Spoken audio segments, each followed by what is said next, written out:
Hi, everyone. Welcome to another episode of Menopause Matter, where this series is developed to help women over 40 to realize what is going on in our body. I have heard so many requests from our group listening to your worries and problems that is coming up during this menopause stage. So today I have two experts here. We have Sue, who is a menopause coach. Also, we have Lisa, which is a health and fitness coach. Hi, Lisa. Hi, Sue. Thank you for Hi, coming on to Martha. our show today. Please tell us who you are. Let's start with Sue. Hi, everyone. So I'm Sue, obviously. I work in the UK. I work in the NHS service and have done for around 40 years almost. And I've got a nursing background as well. So predominantly, most of my life, I've worked in that health environment, supporting other people with their health issues, supporting them to be the best and the healthiest version of themselves that they can be, basically. That sounds amazing. How about you, Lisa? Yes, I'm a personal health and fitness trainer, also in the UK. And Sue and I work together in a menopause group where I help ladies do a lot of strength training, which is really, really important during menopause. So I am about 23, 24 years experience in the industry. And I work both online with our clients and also in my gym at home, which I call the Happy Hut because it's my happy space. That sounds amazing. And it is wonderful that you have two people together combining forces. So, can you tell me why do both of you work so well in this area of menopause together? Well, Sue, over to you. Um, it's really we often tell a funny story about how we met actually, because me and Lisa didn't know each other 3 years ago. Our paths had never crossed. We live about 90 miles away from each other. And I set up a menopause group back in 2019 when there wasn't very much support out there, set up a Facebook group. And Lisa joined that group. So that's how we initially. So we often tell people that we met online, which makes them giggle and think we've met on a dating site or something like that. But that's how we met, and then we just clicked, and we got on really well. Formed a friendship before we started to look at how we could work together. But I think the two backgrounds, we both work in an environment where we support women, particularly around making healthy choices, making small changes. And then because Lisa's a little bit younger than me, but we're also of that age where we've either gone through menopause, going through menopause. So we really understood what women needed. So we just thought we've got all this knowledge and all this experience and all these skills between us, we should really bring these together. And it is quite unique, that, because a lot of women in a similar position to us do work on their own, but it's quite unusual to have to have a pair of us. Yeah, and I think what sold us, Martha, was our actual link and how well we got on because we did gel, like Sue said. We often get called the two Ronnies, the Ant and Dec of the menopause world, and I think we bring a little bit of humour into what we do, which is really, really important during menopause because it can be a time where ladies feel extremely low, doom and gloom, and we're very professional in everything we do, but we also bring in that little bit of humour, and we've got very, very similar sense of humour, and I think that's where we actually bounce off each other. And a lot of ladies say that we are a team, and I think if one of us was to ever go or say we can't do this, which I don't think will ever happen, it won't be the same. It won't be our menopause group because people see us as a team, which is fantastic, really. That is wonderful. So, how do you two combine to actually help women going for menopause? Well, Do I you want to go think first, Lisa? Sue, yeah, I mean, Sue looks after the nitty-gritty menopause. She's the expert there, whereas I look from a health and fitness and exercise point of view. And as we'll probably come on to, exercise is mega, mega important during menopause. A lot of ladies will say, well, I'm too tired to exercise. Sue will look at the areas in menopause. Why they're tired? Are they not sleeping? Are they not this or not that? And I think two things come together massively in terms of how we advise ladies how to keep moving during menopause will help lots of different symptoms. That is I so think it, true. Like, yes, Sue. No, I was just going to add to that. I think it's fair to say that initially we started focusing on the menopausal woman, but then we realised that women at this stage of life, taking menopause out of the equation, struggle with so many other things. Quite often midlife women, which is where we've extended our support, they're struggling with caring for elderly parents. They might have children still at home. They might have grandchildren responsibilities. They might be working. They might have their own business. So trying to juggle all of that as well as deal with menopause is a pretty big thing to have to deal with. So I think that's a different approach that we take than many others take. It's not purely menopause, it's all the midlife kind of stuff that happens to us. It's life and it's how to deal with life. That is so true. And I think that makes the difference as well with you two talking together. I always say two head is better than one. And it's always good that to actually bring in from information from different areas so you can actually get a better result for each one person. So since this is all about menopause, I have actually posted a vote in our group asking them what are some of the things that they would like to find out. And looking at the result that I'm seeing here, one of the most asked question is what is perimenopause? What is that? Like, what are the things that we actually realize that, oh, maybe I'm in perimenopause? Okay, so there are 4 stages of menopause, and not everybody realizes that. There's a stage that never really gets referred to, which is called premenopause. So that is from the day of our very first period at teenage years up to when we go into perimenopause. Perimenopause is the lead up to menopause. So something a lot of women don't realize is menopause is actually just one day in time, but we call everything under this umbrella menopause, and we think it's many years of struggling and suffering. But it's actually what it translates to is the pausing of our periods, the last day of our last period is when we're actually menopausal. So before that, we have a period between 2 and 6 years, which is known as perimenopause. And this is the lead up to that time. This is when many women will start to experience strange things going on that they don't always necessarily connect with menopause. So things like anxiety, weight gain, low mood, problems with sleep, problems with, incontinence and things like that. And they're often early signs of menopause approaching due to what's happening is our hormone levels are declining during the perimenopause stage, ready for our bodies to, we're entering a period of life where reproduction is no longer needed. So that's what it is all leading up to. And then we are postmenopausal after that one day in time for the rest of our lives, actually. Wow, that sounds scary. Because one of the things that we actually always find that and it's something that I don't even know myself is said that I didn't realize that why I was feeling the way I do, and it could be nothing happening and then all of a sudden you just feel like I'm so low. I'm still feeling so frustrated and I'm being very moody. So one of the questions that people have asked is what can I do to feel less moody? Oh, I'd like to say exercise.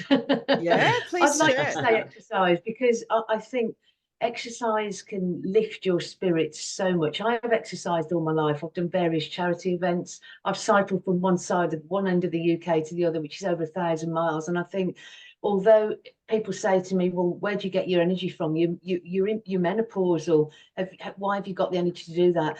There's this thing called energy breeds energy. Don't ask me how to explain it, but I think if you move more, you will make yourselves feel better. And I think from my point of view, my ladies leave my gym where I personal train and they say, oh my gosh, I feel so much better. I'm so glad I did that. Yet they'll walk in on the opposite scale. They'll walk in tired, they're yawning, they look down, they look fed up. But when you start moving your body, it not only makes you feel better because you know that you're making a difference to your health, but it does, I feel, actually lift your mood.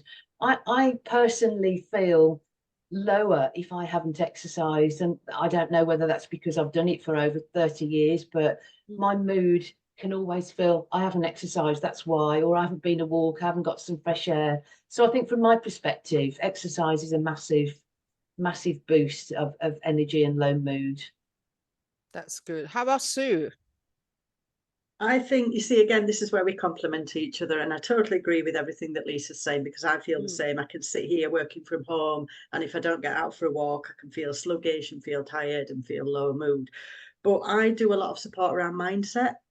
And I think that it is within our control.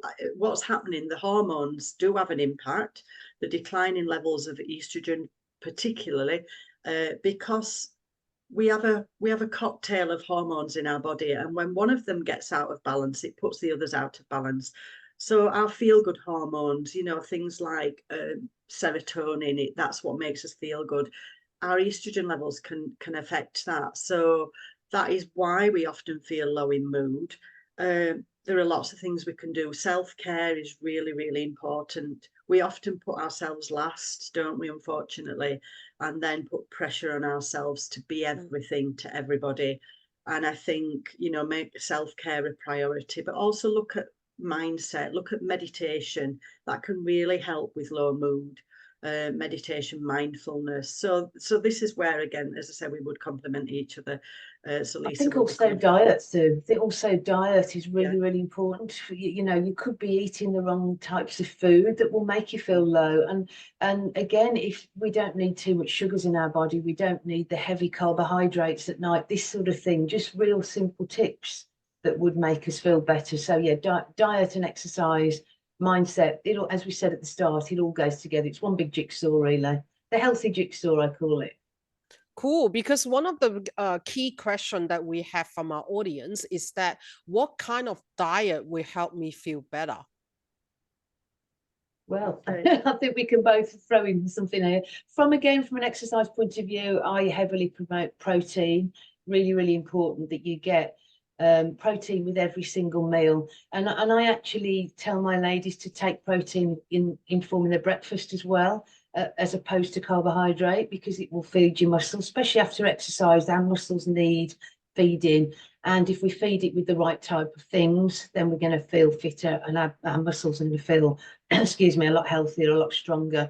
So protein during midlife is essential. And Sue and I did a workshop not so long ago online, where we talked, one of the sessions was solely about protein, and it was amazing how many ladies said, what is protein? What type of foods are protein? How much do I need? And that there is a calculation that can work out how much your body needs a day in terms of your weight, your BMI, and all that kind of stuff. So can get a little bit complicated, but basically protein in every meal, a third of your meal should form that. So I'm sure you can add to that from a healthy diet point of view. Again, with my nursing background and health background, I'd say aim for a healthy diet, and that is a balance of everything. We see lots of fad diets, and lots of menopausal women jump on that bandwagon, especially if they're worried about weight gain. Fad diets don't work. They might work in the short term, they don't work in the long time. So aim for a good range of what we would class as healthy foods.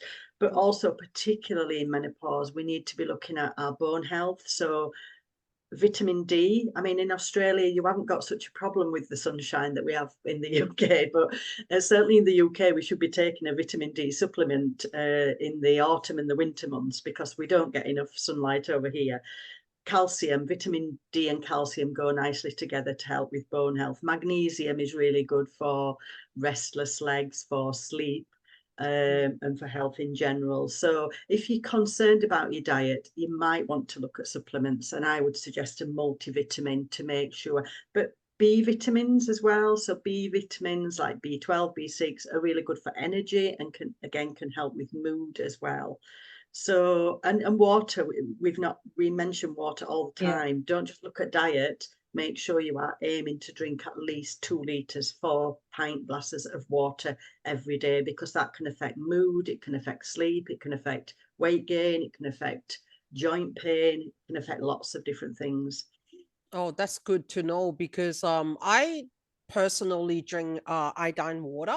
So like I have a water machine that actually helped me to produce like 9.5 level of water that is actually coming out, I do notice the difference in my body, and especially in water retention, because I'm that one person that sleeps really late, eat shits, and I don't actually have a very healthy lifestyle. But as soon as that I turn myself into, this is what I drink, like 2.2 liter of water a day, that Okay. really makes a difference in my body. And Good. when you have good water in your system, everything's starting to change. One of the other questions that which I find it very interesting is that someone asked, how can you confirm you're in perimenopause, and what are the best treatment and lifestyle adaptation to that? Ooh, okay.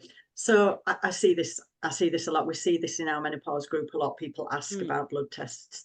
mm, I don't know. There may be some slight differences between the UK and Australia, but certainly in the UK we have some excellent sort of clinical excellence guidelines that suggest that women over 45 years of age doing blood tests is not really very helpful, because what's happening in it, our hormone levels are fluctuating that much. Even in a day, you could do a blood test in the morning, you could repeat that in the evening, and it would show different results.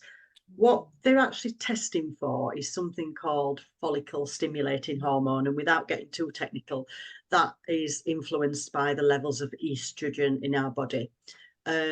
So we know that if the follicle stimulating hormone is high, it means our estrogen levels are low, and that test should be repeated in about 6 weeks. A lot of women get a little bit obsessed with the blood tests, and I know they can help, but really a good doctor, if you keep a track of your symptoms in either a diary or on an app, you can go to the doctor and explain what's happening, and they can usually diagnose menopause based on what symptoms you're experiencing. As far as what the last bit of your question, Martha, yeah, was it it was, about which? what are the best treatment and lifestyle adoption? Okay. Okay, well, I think exercise may come into that again in terms of strength training is very, very important. You know, a lot of ladies say, well, I do exercise every day, but are they doing the right type of exercise? And that probably comes under your banner of lifestyle and healthy habits. Yeah. Strength training, working with dumbbells, working with your own body weight, working with resistance bands. All of this will help our bone density and our muscle mass, which is massively decreasing as we age. From the age of 30, I think, Sue, does it go down 10% every year or something like that, which is a massive reduction. So you can imagine if you're not doing anything. Low impact cardio work is great, not taking your heart rate too high for too long. So maybe look at interval training, some kind of HIIT training. But strength training, I would actually turn the tables and put as priority. Whereas before I was an absolute cardio junkie. A lot of women out there, and they will admit they are cardio junkies. It's running, it's cycling, it's doing everything at high heart rate level constantly. That's great. Your heart's a muscle to keep your heart healthy as well, to keep your lungs healthy, really important. But yet to really, really consider some form of strength training at least twice a week is absolutely imperative. So from a lifestyle angle, that's where I think I would comment and come in. And Sue? There are 3 different approaches to dealing with menopause. One is the traditional medical route, and that might be things like HRT, medication prescribed from the doctor for different symptoms. It might be other interventions from a medical point of view. Then you've got complementary, which is things like Reiki, acupuncture, yoga, you know, supplementary things to the diet, etc. And then you've got a lifestyle approach, which is the things that Lisa's mentioned. It's the diet, it's the exercise, it's the mindset. Many women choose a combination of all 3.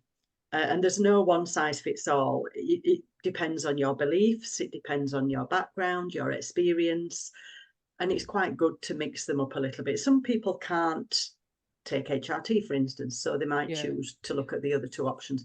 But I'd just say keep your mind open. Don't put anything down that you've not tried, because it may well make a big difference. And it's not one size fits all, is it, for this? As I said, we're all individual. But yeah, certainly look at, don't just think, well, I have to go to the doctors, I have to get HRT. it has a role to play, or it can have a role to play, but so can the other things as well. That sounds amazing. It have been such an amazing chat with both of you. We got loads of information from you, but definitely we would love to hear from you more. So in the future, I look forward that we can do a webinar together to talk about some of the specialties that you guys can bring into the table and let our group get out of the mindset that menopause is doom. Okay, we really don't have to be doom and gloom in this menopause season. So thank you once again, Sue and Lisa, for joining us today. It has been wonderful chatting with you two. And for all our audience and viewer, thank you for supporting us in the Menopause Matters series. And I look forward to see you guys next Tuesday. Bye. Thank you. Bye.